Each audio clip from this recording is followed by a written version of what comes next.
Introduction. Just the other day I was here, isn't it? And on Sunday I met the rest of you. So I regard myself a local. I don't regard myself as a visitor. You accept me?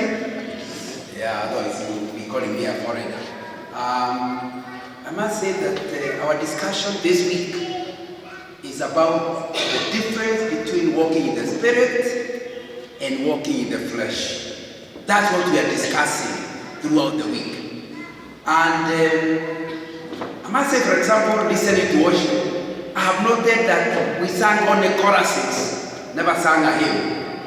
Why do we sing choruses? Most likely because they appeal more to the spirit than to the mind.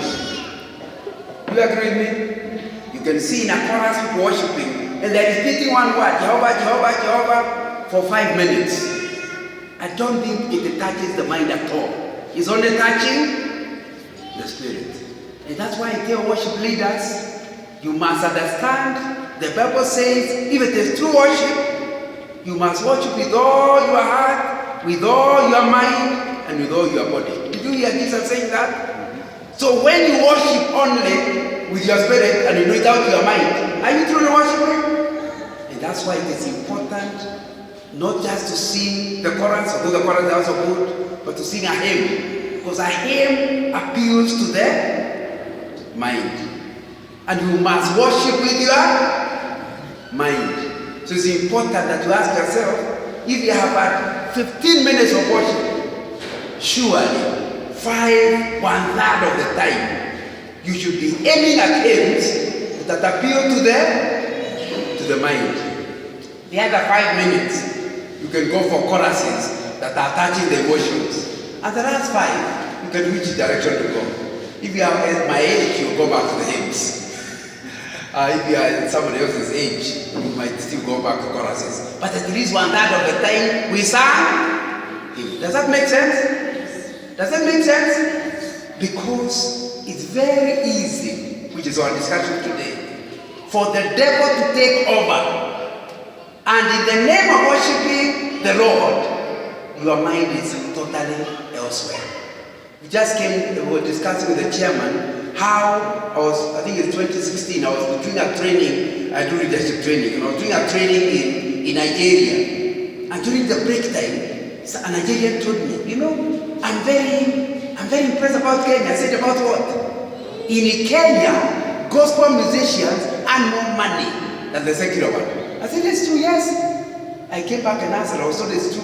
Many non-Christians are now gospel singers. Have you noticed that? It's not that they are praising the Lord, they are earning money. And it's very important to understand that we are repeating their choruses. Not understanding it's not a chorus from the spirit. It's from the devil. But sung in a way so that Christians can buy. Are you getting the difference? Yeah, that's why you pick a test of Mateke in the name of the Lord. You need to understand. You ask yourself, why are you having to beat Jesus as Mateke? Now, but we all in the church take over. Not asking ourselves, is that biblically based? And because we no longer use our mind to worship, despite the word of God being very clear, those who truly worship Him must worship Him with the mind, in the spirit, and with the body. We have sacrificed our mind, we no longer worship with our mind. That's why I will tell you, greet your friend, and you greet him. 2 minutes later, I tell you, greet your friend, you greet him a second time. After 5 minutes, somebody else will go, how can you greet one person 5 times in the same service? Unless you are not using your brain. If you use your brain, especially if you let your mother sit there next to you, the second time you feel embarrassed, isn't it? But I'll get to it. So somebody will tell you, and I slept with your wife, say hallelujah, amen. Now, you have not even thought about what the guy is saying. But that's how we have come, where we do not use our mind. So whatever the preacher says, we say, amen, when you should be telling him to go away. Now, it's very important to understand that really our discussion this week is to understand that we have to worship Him with everything we have. Revival Week, what is it about? Revival Week is only meant for Christians. You can't revive something that never existed. Only somebody who has died is Revival. So you have never been born again. This is not your meeting. This meeting is for people who are born again, who want to be revived. It's important to understand. The reason why there is a revival week is because we recognize the schemes of the devil. You get saved, like I got saved, or I was in my old school the other Sunday, not last Sunday, the other Sunday I was speaking in my old school at Alliance, and the deputy master was introducing me, and he says, Mr. Nana was here before even teachers were born. I was only there 45 years ago, but it sounds like the teachers are younger than 45 years. Now, and I can remember I was born again. So I've been born again for slightly over 50 years. Because that time I left is after Form 6. So you can rest assured I've been born again for more than 50 years. What happens? Over 50 years, the devil learns how to deal with you. If you are a spiritual person who really likes things of the Spirit, he can come in as an angel of light. You are still worshiping, but umetoka already. See that you are watching saa ingine inatoka already. And that's what has happened. So a revival meeting, kurudisha wapi? Ready. Returning the train back to the trail. That's what we are talking about. And especially those of us who have been sick for a long time, it's very possible that you have quiet time, you pray in the family, but it becomes routine. You do it like second nature. But truly, there's no spirit. It's just routine. You are doing catch-up. So Christianity has become mutido, catch-up. So you need a revival meeting to tell you Christianity is not what you repeat. Christianity is, are you walking with the Lord now? And I know a lot of us, especially the older people, keep talking about when I was young, the things I did. Next time my age will tell you that, ask them, and what is he doing now? Because you see, it's good he did a lot of things then. But has God died? So how come he's not doing anything now? It just means you require revival. Are you getting my point? Yeah, you require revival. So the reason why we are having this week is so that you can understand you may not be doing anything wrong. You don't slip away from your marriage. There's nothing you do wrong. But you are no longer in the same spirit you used to walk in. And you require revival. There are things where you could not do anything without seeking the mind of God. But that has gone. You now walk on your own. You do things on your own. And you require revival. So the first thing you require revival about is about somebody who have done nothing. There's nothing to repent, but you're aware you are not where you were before in your relationship with God. And you come this week and say, Lord, I don't want to operate at that level. I want to be fully walking with you. Walking in the Spirit. Are we together? But the second category of people is this one. These are people who used to be sensitive to sin. And the first time they did a sin, then they really nobody noticed. Now, they may even be elders in the church, and they are living double lives. There are things they are doing that don't please the Lord, and they no longer disturbs them. Nobody can see. By then, nobody knows. Nobody needs to know. But as you come to a revival meeting, you realize nobody needs to know. The pastor doesn't need to know. But the Lord knows, isn't it? There are three people who know the truth about your walking back in the Lord. Number one is you. You know the truth. You know that some of the things you are saying or doing, or the life you are living at work or at home, there's something that's not quite congruent with God's kingdom. But nobody else knows. Let me tell you the other one who knows. The devil knows. After the devil is one with them, isn't it? It's not a secret. He keeps hearing you testimony and says, continue, my friend. I know the truth. You and me are walking together. So in a revival meeting, you start realizing, to be honest, me and the devil do no longer fight.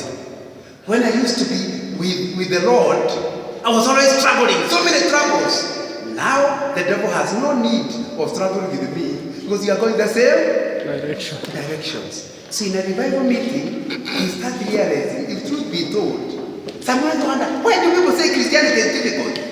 It's so easy. Why is it easy? Because you and the devil are going the same direction. And it's important in the revival meeting to say, what is that you are doing? And you're not like the first time where there is nothing you are doing wrong. You know there is something that's not quite right with you and needs to be dealt with. The third category are people who are young in the Lord. And because most of our Sunday services are aimed at winning people to the kingdom, the Christians themselves are not discipled. Remember the Great Commission says, you go and preach the gospel. Those who believe, what's the next thing? You teach them, isn't it? And the church does not spend as much time in discipleship, helping the Christian, already committed to grow. He is still a Christian after many years in Christianity. A revival meeting is to help Christians to grow to a higher level. And maybe you are here and you have settled at a low level. The Lord does not want you to settle at a low level. Because when you settle at a low level, you will never enjoy Christianity. By the way, you are not alone. Read Psalms 51 and you hear David celebrating his revival. He starts by saying, against you and you only have I sinned. What had he done? He had become an adulterer, then he became a murderer. Now, and then he covered it up until the prophet came to talk to him. And Psalm 51 is his confession. He says, I have sinned. But what has happened after I sinned? I no longer enjoy my salvation. So he cries, restore unto me the joy of your salvation. How would he be restoring if it was not there? It means it was there, but it's no longer there. I don't enjoy walking with the Lord. So when you don't operate at the full level, you are like carrying a mutungi or a drum of water when it is half full. Most of us who grew up in the village, you understand what I'm talking about, isn't it? You would rather, if you say, hey, your daughter is too young, let me put her, you will punish her, isn't it? She'll try to walk and she can't walk. If you feel like that, she'll be able to walk. Am I right? Many, some of us are mitungi half full. No wonder Christianity is such a struggle. The revival is to bring you to where you are fully in it, carrying a full mutungi, and you can walk steadily. Amen. And that's why we are here in this meeting. And that is not for some. It's for John Nanga, who got saved more than 50 years ago, and for someone who got 3 months ago. All of us, including me, require revival. But tonight, I want to emphasize in that theme the issue of the Spirit. First of all, I want to say that God is a spirit. God is a spirit. And sometimes we think, in our backsliding, we start thinking of God like someone we can touch. God is a spirit. Now, when you know God is a spirit, it means you cannot become a Christian unless you believe in the Spirit. Are we together? You cannot be a Christian unless you believe in the Spirit. Because you see, God is a spirit. How will you live with Him except in the Spirit? It means you believe that He comes to your life, and when you talk, you are talking to Him, and He can talk to you. All without sin. And that's why a number of people don't become Christians. Because they don't want something they cannot touch. And God cannot be touched. So the first thing in this meeting I want you to understand is, if it is God, you must know He is a spirit. Now, He told the Samaritan woman, John chapter 4, He told the Samaritan woman, because the Samaritan was wondering, why are you coming here? We will worship on this mountain. You choose worship in Jerusalem. Jesus said, you don't understand. A time is coming, and now is, where you will know people are true worshippers if they worship me in the spirit and truth. So that the lady was told, it's not the location. No, it's not the location. It is the spirit. That means and I know now I may be entering into dangerous grounds, it means that this place, that place we call altar, is not holier than the back room. Okay, the point. You know, some people sit far at the back so that they are not near the holy place. Now, you need to understand that was true of the temple. When Christ came, when he said it is finished, and we have read it in the book of Matthew, the curtain broke into two. Now, even women could see. And you know, the women were the first, the men second. Only the priest could enter the holy place. When the curtain fell, everybody could see the ark. Okay, that's the point. From then onwards, there is no particular holy place. It is ceased. There is no longer a holy place. You know, come to the altar. Sometimes you believe the altar is here, it's holy. When you walk, when the Lord is telling you to walk in the Spirit, is to understand there is no particular possession which is holy. All places are holy. Because what makes it holy is you. If you are unholy and being unholy means that the altar is no longer holy. So you need to understand in this topic we are emphasizing. You must, and it's a treaty that has gone. That means there are things people do in their homes when they come to church. They can't do it. Because they are in a holy, in their bedroom. That's not holy. So have says, hey, let's be Christians. No! This is not, the Lord is not here. Now that means you don't know the Lord. If you knew the Lord, you know your bedroom is a holy place. Amen. What makes it holy is not the location, it's not the bed sheet, green one or red one. No. It's not the color of the bed sheet. It is your presence. Amen. When you are there and you are holy, the place is holy. That's what you mean by the Spirit. We are becoming so carnal that the book of Galatians is saying, you Galatians are strange. You began in the Spirit, you are heading in the flesh. What does the flesh mean? You no longer recognize God as a spirit. You no longer walk with Him as a spirit. And I want to ask you here, is that the way you are living your life? You go to work, and in your place of work, you are a manager. So you behave like a manager.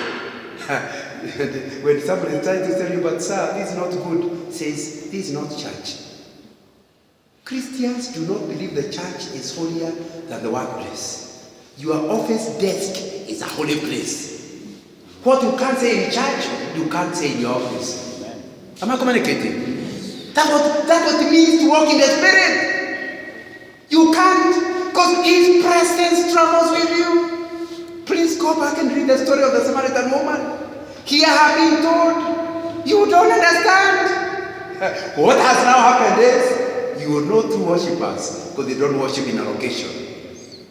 They worship in spirit and truth. And it will be important for you to ask yourself, because when the devil gets you to walk in the flesh, you start having holy places. You know, there are even people who are calling certain rooms in their house as an altar. That means they can do strange things here, but when they reach there, they become holy. Now, it just means they are not New Testament believers. They may be Judas, they may be Jews, but they are not Christians. Because Christians believe every place is holy. That's what it means to walk in the Spirit. To recognize that the Spirit of God is the one who makes you holy. And you have to worship Him. And ask you, as you come here, are there certain places where you do certain things which you cannot do here in the church? The truth is, you require revival. And it's good you have come here. Because you need to come to where you allow the Spirit of God to rule in your heart, wherever you are. What you can't do in church, you can't do anywhere else. There are certain things you cannot tell the pastor. You know, he's a man of God. You can't tell the pastor, but you tell your wife. Now, you need to understand, there's no heaven you are going to. Because it means you don't have New Testament faith. New Testament faith, the way you talk to the pastor, is the way you talk to your wife. But some of you, at least you respect your wife, but your children. Wake up, you fool. Now, if you can't call pastor a fool, you cannot call your son a fool. How did the number change? You need to understand, which is my second point, that when you talk about walking the Spirit and truth, it means there are no holy people and not others. You know the Catholic Church believes in saints. Like the former cardinal has still not become a saint. It's a big process. The New Testament faith is, once you are born again and cleansed, you become a saint. Amen. Are we together? Peter gave it in graphic language. He says, you are a royal priesthood. And that means, as New Testament believers, we know the pastor is a pastor. He is not a priest. Because if he is a priest, it will create the impression he is holier than others. And there are people who can believe that. There are people who cannot, when the pastor visits your house, you can't even pray for your food. Because after all, God will not hear. Only the pastor hear. Now it just tells you clearly, you have a problem. You're not a New Testament believer. Because you need to understand the pastor and you have the same spirit. And holiness does not go with titles. I can be called pastor on my way to hell. You can be called messenger on your way to heaven. Am I communicating? So you start understanding the fact that you are an elder in this church is of no consequence in terms of spiritual walk. It doesn't to be called an elder. You had to call me an elder because I'm at least in Barrywood where I worship. There they can call me elder. But the truth is, elder means somebody doing a certain service in the church. Just like the cleaner also does a different, but neither the elder title or the messenger title changes. The messenger may be a saint and the elder on his way to hell. Because you see the title doesn't give you anything. Am I communicating? So you start understanding. So in as long as because you see what happens when you don't understand this concept, you feel like, me, I can't do that because I'm not a pastor. You pastor, how can you do that? Have you seen that the way you talk to pastors? And can you imagine what he did and he's a pastor? In other words, me, I'm okay, I can do it. Because your concept doesn't understand the priesthood of all believers. That's what the New Testament teaches. When you walk in the Spirit, it means whoever has the Spirit is a priest. Amen. Am I communicating? And it means that, and you need to understand that you can be just a believer of 3 days ago, you pray for the sick, they get well. Why? It's not you healing. It is the Spirit. Are we together? And it's important to understand. So when you talk about walking in the Spirit, you have to come to where you don't allow titles to create holiness. Because they don't. And you know I'm talking to myself because I preach a lot. So I'm likely to start thinking, because I preach a lot and have led many people to the Lord, I have so many people, I start thinking I'm holy because people have come to the Lord. Not understanding Galatians does not call the miracle I have done a product of the fruit of the Spirit. Have you seen? Do you know? Somebody this week must have read Galatians 5:22. Have you read Galatians 5:22? Go through the nine of them. Is any one of them miracles? No. Because you need to understand that a gift does not show your maturity. What shows your maturity is the fruit. So you need to understand the fact that I can preach well tells you nothing about my spirituality. My spirituality is to be measured by the 9 aspects. It's one fruit with the 9 tastes. For the fruit of the Spirit is love, joy, peace, patience, kindness, goodness, faithfulness, gentleness, self-control. For such there is no law. I was taught that in Sunday school, so I still remember all the 9 by singing the chorus. So if you want to know whether Nganga is mature, just start. For the fruit of the Spirit is love, joy, peace. Does Nganga have love? If he does not love, he is still a baby Christian. Love, joy. If he is always wearing a 6 o'clock face, you know 6 o'clock? Long face, always looking so lugubrious and holy, you know, always looking. You need to understand, if he truly is walking by the Spirit, you know it because he will have joy. Love, joy, peace. And what kind of peace are we talking about? Come from the Spirit? It's also quoted in Philippians chapter 4 verse 6. He says, don't be anxious, but in prayer and supplication, make your requests known unto God. And the peace of God. How do you know the peace of God? It surpasses all understanding. So when somebody has died in your family, and 3 months later, you are still unhappy. You say, you have no peace. Say, brother, I understand. The reason I have no peace is because my mother died. Your mother died is true. But when there's the Spirit of God, He gives you peace beyond understanding. Are you getting the measure? That's how you know that you are revived. When the fruit of Spirit, you measure your spiritual growth by the ripeness of being one of the 9, not by the miracles. So it's important to understand. My second point is, please understand, if you are walking by the Spirit, the location doesn't matter. The title does not matter. You don't say, but you know, I'm a woman. That is irrelevant. When the Spirit enters you, there's no question whether you're a man or a woman. You are ashamed. Oh, I'm just a young man. That is irrelevant. I'm an old man. Irrelevant. All that matters is the Spirit of God is living in you. And that introduces the subject I want us to discuss tonight. Because we now know that spiritual beings are spiritually discerned, it means that if you are a Christian, you must operate in the Spirit.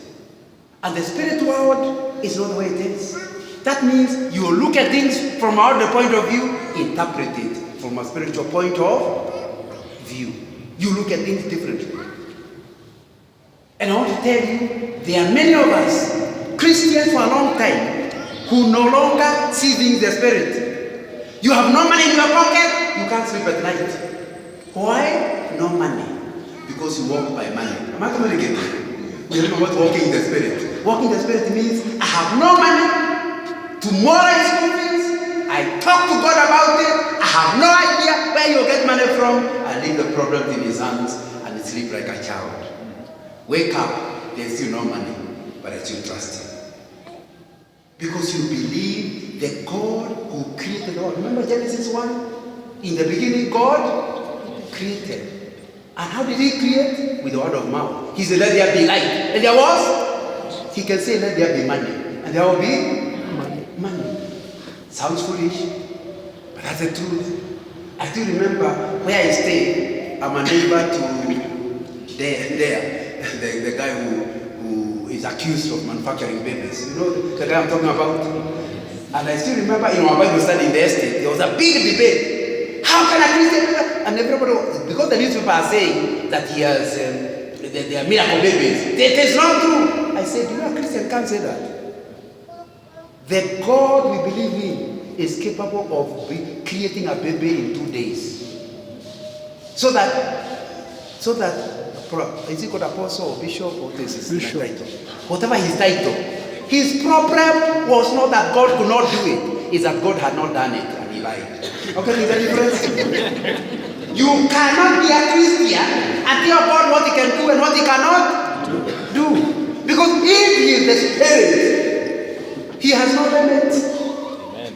That's why you are able to put things to God's hands and you are at home. You are 35, no man has even been tempted to propose, and you still believe one day you'll get a husband. People look at you and say, are you mad? I'm not mad, I'm walking in the Spirit. Amen. I'm getting the difference? That when the Lord wants me to have a husband, whether He comes from the heavens, He will be there. That's what God does, isn't it? Yes. And if you're a Christian long enough, I'm sure you've discovered God doing those things, isn't it? Where you cannot explain what has happened, but it has happened. Amen. Does that happen to you? So you start understanding the spiritual powers and how they operate. Ephesians chapter 6. They operate the powers. That's how the Lord does. So it's important to understand that if you truly are going to walk in the Spirit, you must believe by faith the God who can operate in the Spirit. That means you don't just look at your abilities. You are also able to trust God to do beyond your abilities. You cannot, when you talk about the walk of faith, and the Bible tells us, walk by faith, not by sight. Sight is not Christian. It means that you can trust God beyond what you can see. You can trust God beyond the things that are available. Are we together? That's what you're talking about. So when you talk about the revival meeting, it will return you back to where you're able to trust God. Many of us operate on what is available. You can always tell the end of the month just by looking at your husband. Because the face is also has ended month. You can tell the salary has not come yet. Because his joy rises with the beginning of the month and it falls with the end. Because he is walking by sight. Am I communicating? If his bank account is rich, he's also rich. If the bank account is poor, he is also, because he doesn't walk by faith. He thinks God is limited by the salary he gets. He thinks God is limited by his abilities because he does not walk in the Spirit. So that's what you're talking about. So it's important that you understand, if you're a Christian, you will have to come back to a walk of faith where you're able to trust him and live in peace. Even if there is no basis for your peace. Because there's peace beyond understanding. As you realize your child, have you reached a level where you look at your child and you can see your child doesn't look very clever, and you've already started telling him you amount to nothing. And see, God is limited by the brain of your son. He can produce something beyond the brain. Does he do that? If you want the evidence, look at yourself. And see the many things God has done through you.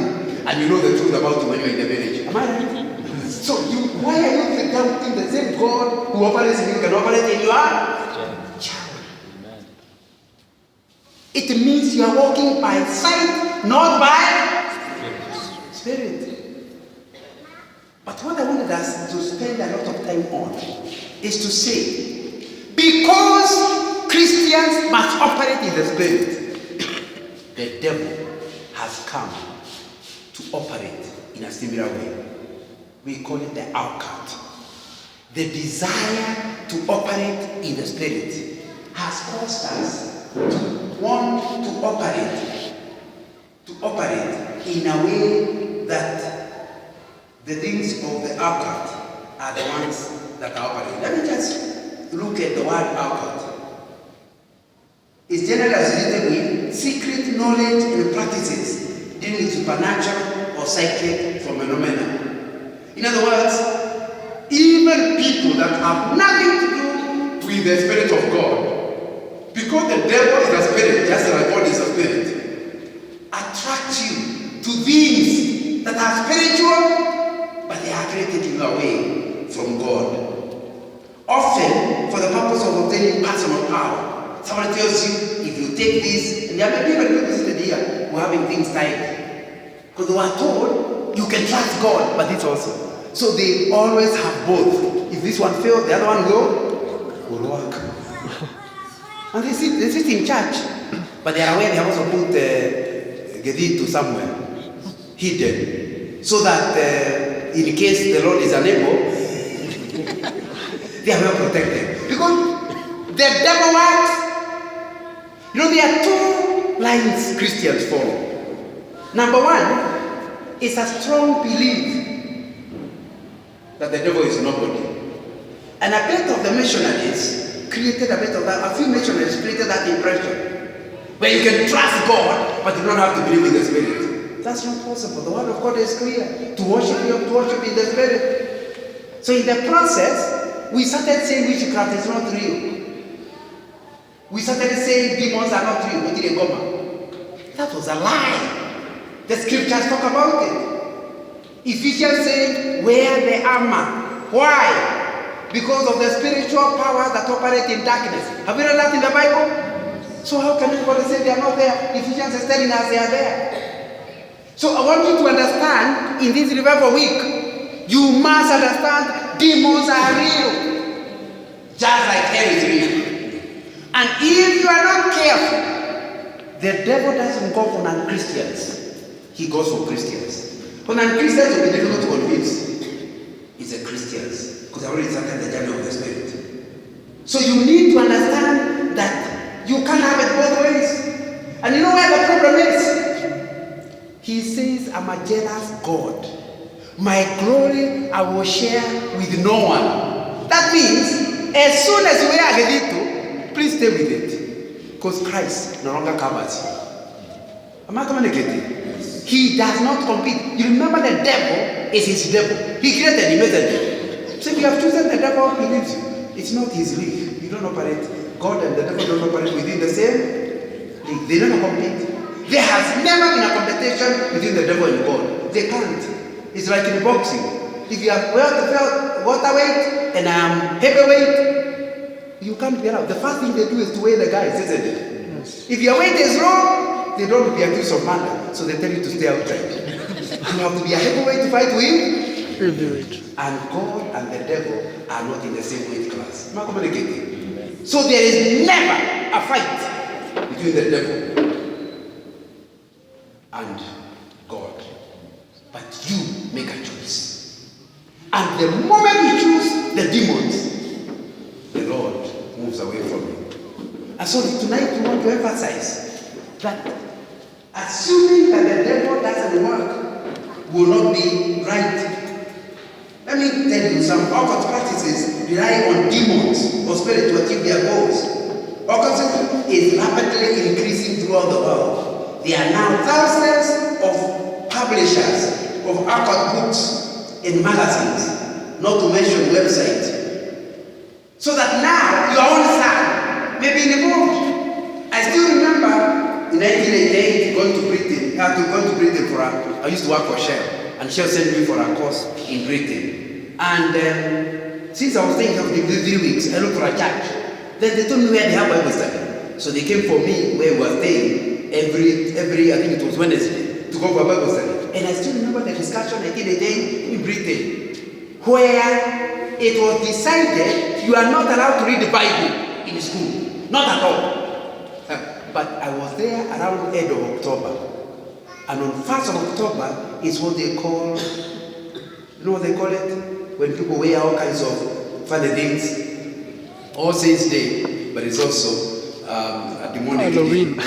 Now, so the week after, teachers started giving students occult books to learn occult, to prepare for Halloween, All Saints Day.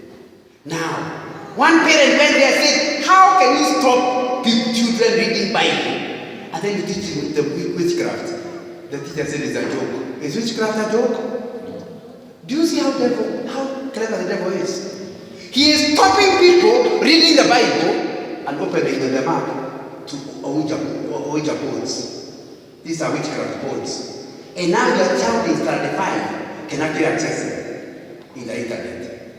And because you are not talking about it, your child will enter into it without you realizing. So that you are thinking they are not spiritual, they don't understand, but they're already in demonic control. I still remember when I was working for Shell, I used to be in the region office covering about 10 countries. And I was in one of the cities and was staying with the forensic auditor who was auditing the Shell company that I was also visiting. And I wondered, this guy, how can I talk to him about the Lord? He's so bright, so intellectual. I don't know where he can come in. And I was struggling to know where to start. When I started, he quickly told me I came from about a family, but I didn't find any power. But now, I'm now in New Age. And he talked about the power he has gotten. I said, what? I was hearing talking to him about God, but it's already in Eastern Methodism. Am I communicating? Education, many professors are already in witchcraft. Or they don't call it witchcraft. They look for better names. Am I communicating? So you need to understand that if you're a Christian, you must say, and you know what the problem is? If you are not covered by the blood of Jesus, you are open to demonic control. You are not in between. If you are not with the Lord, you are with the devil. There is no place called no man's land. So you need to understand, if you are in the church, but not fully controlled by the Spirit of God, soon enough, you will hear things about miracles that will get you completely out of line. And we are learning today that it will be important that we check. Now, what we are saying here is that you will learn it through the New Age movement, which is a kind of a religion that claims not to be a religion. or what they are calling paganism, or even fumes. Like there is a popular book read by young people that teaches them about witchcraft and divination and things like that, but it's supposed to be cartoons. Am I communicating? And some of you, your children are watching the cartoons and they can see miracles happening and they are not in the name of Jesus. Am I communicating? So a child at the age of 5 already understands the spirit world. And yet by that time, you are not even talking to them about the Spirit of God. Because you think they are too young. So what we are saying is, you need to ask yourself, is that something you are involved in? And some of them, the message is coming through music. They call it playback, but I'm not an expert in that area. And it's important to ask, is that happening to you? The other part is calling upon the spirit of Satan, demonic spirit, to help you, for example, to foretell the future, or to hurt your enemies, or to fulfill some mystic need or spiritual need. Some people talk about it as voodoo, witchcraft, worship of Satan, astrology, mediums, and we can go on. My suggestion tonight, not my suggestion, the Word of God tells us you cannot assume that demons don't exist. Because if you do, that's the happiest moment of the devil. He wants you to imagine he doesn't exist. So when he takes you out, you will not know what has taken you. Am I communicating? So the idea of imagining there is no witchcraft. So you just believe and mentally you have not taken the spirit. That's a dangerous one. So you need to be aware that it is not true to say that the devil is not at work. Even around us. It doesn't matter how much education we have. But then unfortunately, the devil only operates at extremes. Sometimes he makes some of us totally, the demons and the spiritual issues. They come to church to hear the message and act on it. The idea of spiritual things, they don't bother with. But that extreme is, they are so spiritual, everything is a demon. They wake up late, sort of admitting they forgot to put the clock. The devil did. Now, so the devil is everything. The child annoys him, he calls the child the devil. Now, you need to understand, not everything is the devil. We also have the flesh. Did you read the Word of God? Sometimes what makes you go wrong is your flesh. So these are the extreme of seeing a demon in everything is as far as the extreme of assuming there is no demon.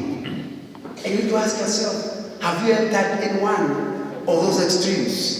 Because if you do, then soon enough, you'll be that idea of seeing the demon everywhere. It will cost you. No, I have a story to give, but it's not a very good story. Of a young man that I used to preach with, and I was happy mentoring him. Not too much younger than me, but younger. One day, we just missed him in our team preaching. That was in the 70s or 80s. We just missed him. And we said, what happened to so-and-so? We didn't know what happened to him. After several years, is when he came and told me. He came to Nairobi to tell me what happened. He says, our court, people who believe in those powers, when they realize how interested he is in spiritual things, he sent the son. He was a teacher. So one of those members sent the son to talk about, hey, your teacher is prayerful. We can come and we pray together. When they went there, the lady said, thank you for coming. But I saw you coming. That's why I left the garden. I said, wow, that is spiritual power. Who didn't want very like that? Such that your visitors don't have to call you. You can see them coming before. And he started saying, this is the fellowship to be. The Nana fellowship, doesn't have this kind of power. And so he started attending it. And he tells me they are spiritual things. Sometimes you leave the spirit and go to India and then you come back. You don't require any ticket. Now, you need to understand the stories that young man told me about operating the spiritual powers. He even told me that he was introducing the spirit to a girlfriend here in Nairobi, and he was in Nyandaro himself. So I said, how do you go to the spirit? He says, I would go out after class, I would go to my house and open up the spirit world. And then I can locate her. I think it was in Isiri. I locate her and we start our coaching. My wife felt like we should throw him out of the house. Now, when you're talking to somebody, he operates like that. But of course, he has come for help. So we have to pray for him. But you feel like if he leaves, the demons could. And at night, we could not switch off the light. His room had to have light throughout the day. Why? Because along the way, he finally physically met the girl. And he discovered she's a girl who had married somebody else, was leaving him to marry him. He said, no, Christian, don't do such a thing. And now in the spirit world, he was told, you dare him. That's when he discovered what he had entered into had nothing to do with the Bible. He also discovered they never said praise Jesus. They're always praising the Lord. But he never bothered to ask them which Lord. Which Lord. So when he discovered that they are doing things the Bible doesn't allow, he wanted to leave. But they told him, you try. And sure enough, when he decided to leave, he would never be able to sleep at night. Because the demons will come and work on him to come back online. And that's why he came to Nairobi for deliverance. Because he was in danger, in real danger. What pulled him there? In order to have power. Am I communicating? So you need to understand, because we are not talking about those, our young people who say, we have attending Presbyterian church, they have no power. Here I found real power. Not understanding that is not God's power. It's demonic power. Let me give you another story. These are real stories. At least this one I experienced. The other one I didn't experience. I was told about two youth groups. The two youth groups. I mean, one person who was in this youth group of a church left, and then they did not know where he had gone. One day, the two youth were met in a restaurant, and these youth who were in the outcourt were sitting at one corner. And they saw, then this young man said, hey, these are where the church came. So he walked over to this and he said, you are still in that church. It has no spiritual power. You are wasting your time. Come to our church. Things happen. Miracles are continuous. Oh, as it was saying like that, the others ignored him. He said, what are you talking about? Would you like to know the power? He told them, move. Now they are not alternative to obey. They moved away from their table. He says, to know where there is real power, I'll tell this table to go up, and it will go up. The Christian voice did not talk. Sure enough, he said, he moved aside, and by that time the whole restaurant is quiet, I'm told, and they say, table up. The table started rising. The ball stopped, and it stopped, and he wanted everybody to see the table in the air. Isn't that real power? Here's the other youth. Now do you understand why you should leave your church? They still kept quiet. He now finally said, table down. The table went down. You are about to sit. But he said, now there will be no need of you staying in your church. Come. One of the boys finally said he had had enough. Told him, my friend, the power that operates in you is not the power we have. Our power does not demonstrate like that. You have no power to compare with the power in us. He that is in us is greater than he that is in him. He said, what? After demonstrating, you still are talking that nonsense. Is it that you want me to tell you to rise up again? He says, in the name of Jesus, the power in you must stop. Say, what are you trying to do? Move aside again. He said, the ball up. The table stayed down. You need to understand the demons in him have been cast.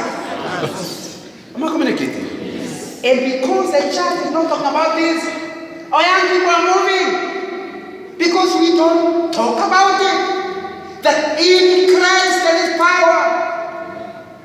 That you can pray for somebody who is a cripple and walk. Not in demonic power, but in the name of Jesus. We have come to a church that doesn't believe in anything abnormal.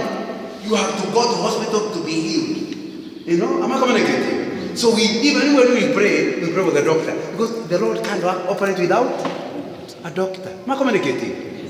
Whatever problems we have, we go to a lawyer. Because we don't believe God can intervene miraculously. Am I communicating? So when the demons are able to demonstrate what they can do, within no time, we all go there. Am I communicating? So it's important to understand that either extreme will be a problem for us. And it will make the devil go. Now, the next thing I want you to understand is something as I grew up as a Christian, I didn't know. Somebody taught me, and I believed it, that all good things come from God. Which therefore means no bad thing, no good thing can come from the devil. And I was the chef manager in Kisumu in the 80s. When Bonke, I was in the committee that was organizing the Bonke Crusade, 1988. And we were trying to mobilize all churches for the crusade. One church, where miracles used to happen, they told the members not to go. Said, you have all the miracles here, why are you going to the Kenyatta Sports Ground? They were stopped. And I wondered, how? I thought he's the man who would be the first because they are talking the same language with Bonke. I thought he is the one who will go. He stopped his people. So I tried to investigate. And I found several facts that are true. Many women that were in that church, in Kisumu, Birimani, many people that were in that church were barren. Then they were told if you come, they will get a child. And sure enough, they got a child. Not a spiritual one, physical. A real child. By prayer from this man of the devil. So, they are dead. Another one came with a wound. He was prayed for. And the wound healed. Totally. But then, in the way I know it was the devil, is they were told, the moment you leave this church, it will come back. Have you tried? And the wound just became like before. You leave, and the baby dies. Now, you understand? That's not the road. That's how you know the difference. The devil can do good to you. But for a reason. To make you a slave. And many people, especially when there is a sickness in a family, they reach a level where they are willing to visit Kabwere. Am I right? They say, surely. Well, the baby has been sick for 10 years. What can we do, Kabwere? We're not understanding. For sure, Kabwere could heal the baby. And then make the baby a spiritual slave. But unfortunately, not just the baby. You also have entered into that belief, isn't it? That's why you have people asking me. The last time we were here, men were saying, you are telling us not to go into Kikuyu religion. Because I told the men that when we become Christians, we don't stop Kikuyu customs, but you stop Kikuyu. Men, do you remember? Yes. We stop Kikuyu religion. The beliefs of the Kikuyu can't operate. For example, several people will tell you, my wife had no child because my grandfather had not paid dowry. Then the spirit saying dowry was not paid. When I paid the dowry, my wife got a child. Is that in the scriptures? So somebody is asking, you tell us to leave it. It what? Who said it does not work? The Kikuyus believed in Goman. Read it in Face Mount Kenya. They believed it. That's what Kenyatta says. It was not true story. You believed in the spirit. And the spirit worked. So God was only disturbed for famines and big issues. In a small issue, you don't bother God. He is too big to be bothered by small things. So what do you bother? Who do you bother? Come on. So they had two levels. Facing Mount Kenya talked about two levels. You dealt, it was called, he said it's not called worship, it's called appeasing the ancestral spirit. And those are the same things now. People, once they give Buriakiama, those are the things they are being taught they have to do. The beliefs. Oh, did you pay dowry? No. If you receive dowry without having paid dowry, something will go wrong with your family. Have you heard those stories? And people are going into them. That's a belief system. It's a religion. You can't believe in Christ and believe in those spirits. Because they are ancestral spirits. And for sure, it's not a joke. If that's your belief system, please go and quickly pay dowry. Am I communicating? Because it will come to your home. When you are a Christian, you have the freedom of the Spirit of God. The choice is yours. So you need to understand, especially Kikuyus are going back to the Ark. Those spirits spiritual beings, they are real. And people are saying, everywhere I'm going to talk about it, I'm being told, yes, I know so and so. They obey the Kikuyu religion, and it worked. I said, I'm not surprised. I never said it does not work. I only said, I trust in Jesus. The choice is yours. You know the difference with Jesus? After you are saved, he does good to you. But if you can backslide whenever you want. Try to backslide in Kikuyu religion. You will see that somebody gets sick in your family. On the basis of you are not obeying one of the rules of the Kikuyu religion. Am I communicating? But when you're a Christian, you can come to the Lord, stay in the Lord, backslide, side. Now, the freedom is yours. Because he wants free worship, not forced worship. So I thought tonight we need to talk about it. Revival is coming to where you are sick, you are dying, and the Lord is not healing you. And there is an offer here from a witch doctor or a diviner. And you say, no. For me to live is Christ, but to die is gain. So I cannot go to Odomoko. Not because he has no power, but because I don't want his power to operate in me. Am I communicating? Yeah. And that is money. Take me into, Brother Kitoto, you've been poor for so long. Come, I'll show you where money comes. But you have to have certain beliefs. In order to get the money. Say, money. I want the money. Beliefs. And you accept it. The spirit that operate bring the money also enter into you. And all you are doing. So some of you that are poor are material for those demonic world. All you need is to be tempted with the money, and you soon are there, isn't it? Yeah, your business will do better. Now you need to come to where you are able to say with Shadrach, Meshach, and Abednego, who said, "Okay, let it be clear to you, we are not negotiating. Our Lord is able to rescue us from your hands.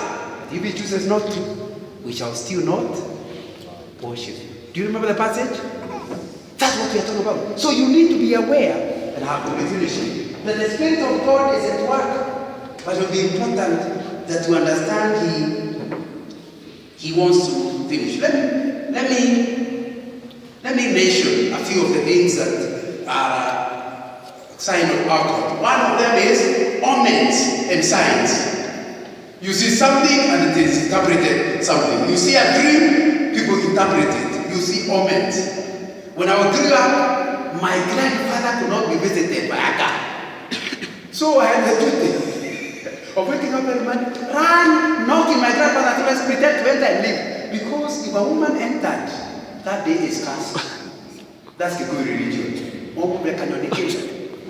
Okay, and I know those of you above 40, and that's what I'm sure you understand what I mean canon. If you can't enter there unless the canonic. I don't know what it was. That's what it's omen. That if you meet a certain thing, you end up. When you're a Christian, those things cease. You cannot be a Christian and believe in those things. The only things we believe are in the Bible. They are not from the ancestral spirits of the Kikuyus, or the ancestral spirits of the Kalenjins, or the ancestral. Am I communicating? So the omens, is that what is attracting you?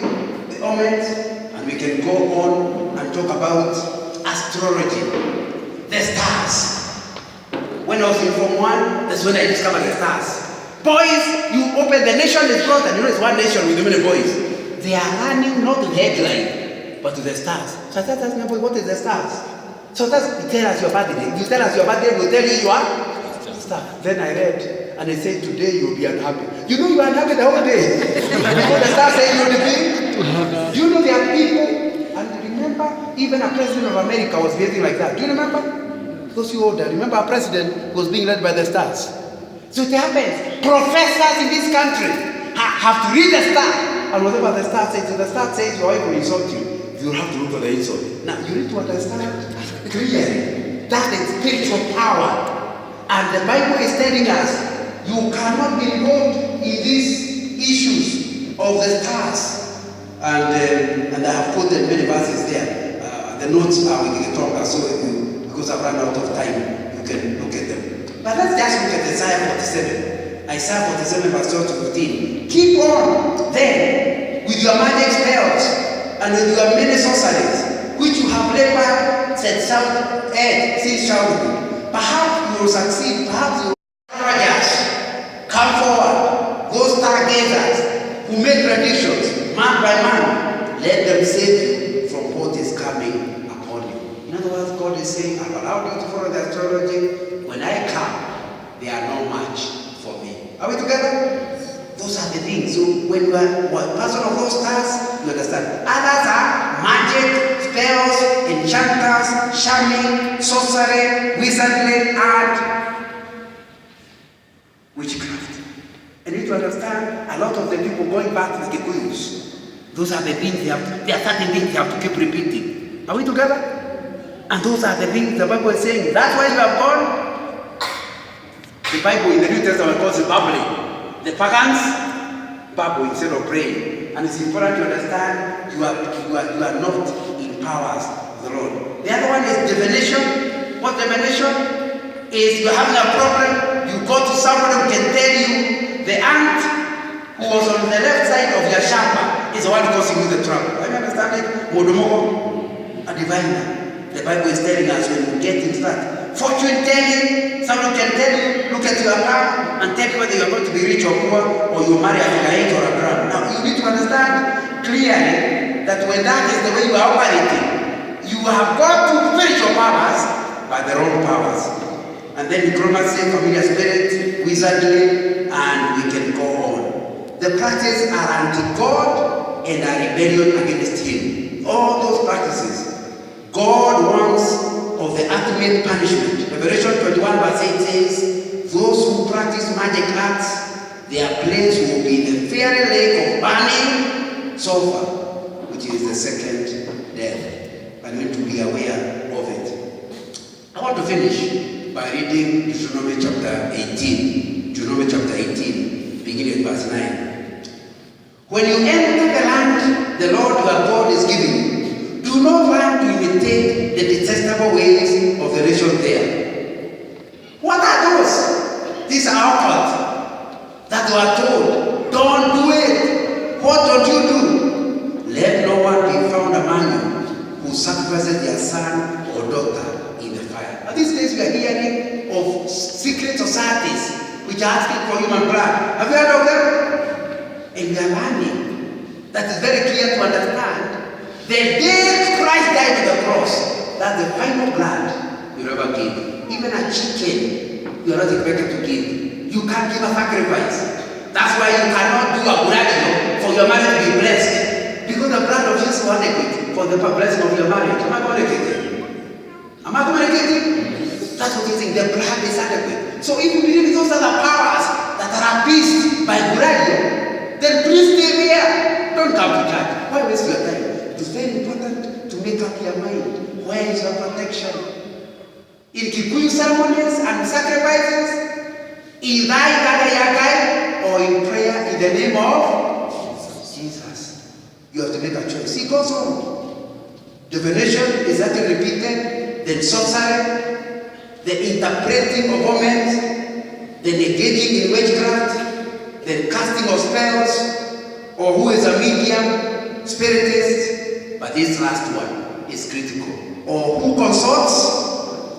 Or who consults? The dead. Oh, it's not there. Oh, sorry about that. I'd assumed that the guy was, he doesn't have my notes. Yes. Okay. Yeah, I thought he was going with me. Who consults the dead? What are we doing? The day Nana dies, allow Nana to die. Am I communicating? If you have something good to do to me, do now. I'm available. Once I'm dead, I am gone. You must have written a book called The Secret of Contentment. One chapter is on death. You will never enjoy living until you understand death. And understand it clearly. When you die, you relocate. You have a new address. My body is not me. You know, you hear people in funerals saying, talking like they're talking to Nana, and Nana is gone. It just tells you they are not born again. And some of them are pastors, And they are talking to the body of the dead. They see the body dies. Even when they bury the person rather than bury his body. Christians you are not buriable. Is that English? Christians are not buriable because they have the Spirit of God. The moment I die, the scriptures say to be absent in his body, it will be present with the Lord. So my body, you can bury me in a gunia, I'll still be happy with the Lord.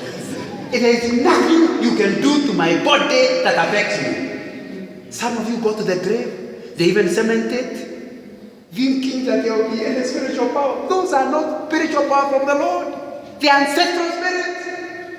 If you want to cement the grave, there should be no ceremony about it. It's simply that you want to mark where the grave is so that you don't plant a banana. Am I communicating? Am I clear? Yes. The word of God is saying there is no discussion with the dead and the living. So all those ceremonies have come as we go back, as we are going back to where we don't trust the word of God. Laying of the cross. Now, what does it mean? Have you seen that in the scripture anywhere? But those are the things that are there. Because remember, they are connected with our traditional beliefs. You saw the president, the former vice president, what's he called, Wamalo? Did you see the lawyers going to London?